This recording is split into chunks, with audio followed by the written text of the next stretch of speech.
Yaya mga do, nandito na naman tayo sa likod bahay natin, no? So ito sa mga nagtatanong lang, no, tungkol sa saging. Yung saging ho, napakamahal ho ng dahon nito dito sa USA. Kung titignan nyo sa Amazon o kaya sa Google or whatever, pag bumili kayo nito, napakamahal ho ng dahon ng saging. So, kung gusto mong magtanim ng dahon ng saging at nasa malamig kang lugar, well, good luck sa'yo. Halimbawa, nag-i-snow dyan, pwede rin siya, tutubo rin siya, dahon lang din ng saging ang kaya mong ipatubuin doon. Kahit ganito palang kaliit yung mga dahon ng saging, marami na tong silbi. First thing, ito yung mga pinuputol ko na yan, pwede kong pambalo to sa mga isda ko pag nagluluto ako guys.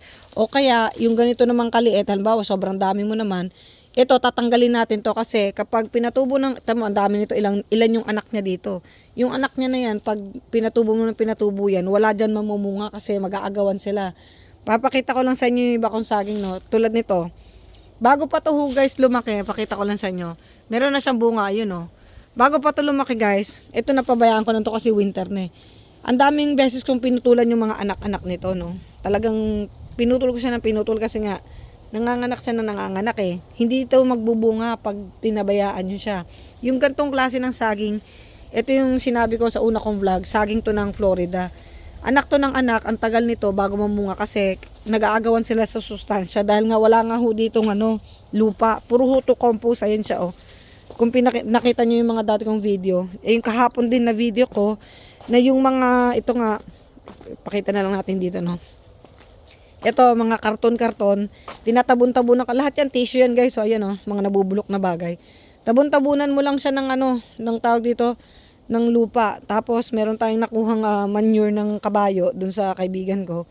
Kaya, papatabain natin tong lupa na to para yung ibang saging, yung saging mo doon, lilipat natin dito. By the way, yung plant bed na yan guys, last year lang yan.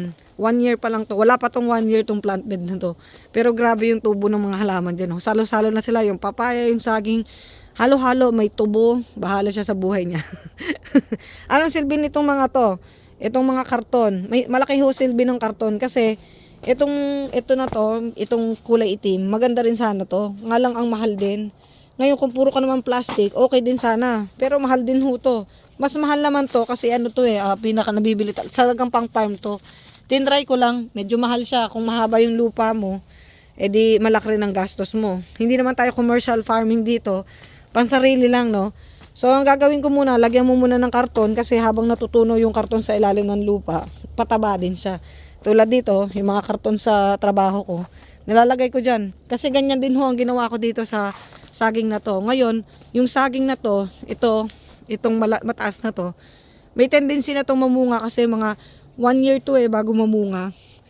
So, yung saging na yan dyan, ito sa gilid niya, sa bagay ngayon, winter na to, wala rin, pwedeng putulin natin siya. Tinanggal ko yung mga ilalim niya guys, yung mga sa gilid-gilid niya, yung mga anak-anak niya. Kasi nga, pag hindi mo tinabasan yan, hindi yan tatangkad ng ganito kalaki. Papakita ko sa inyo ibang mga saging ko na hindi ko natabas, no. Yung mga hindi ko natabas, ang nangyari sa kanila, di sila lumaki. Dito sa side na to, ito, marami tong anak-anak dati. At saka, kaya hindi rin to lumaki guys. Dalawa ang reason ba't dito lumaki. Tama, dalawang sila. Meron 4 yan dati. Tinanggal ko lang.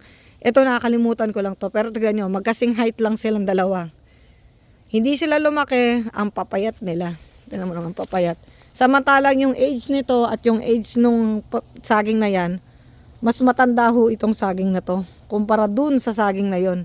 Yung napakatangkad at eto, mas matanda to. Ba't to punggok?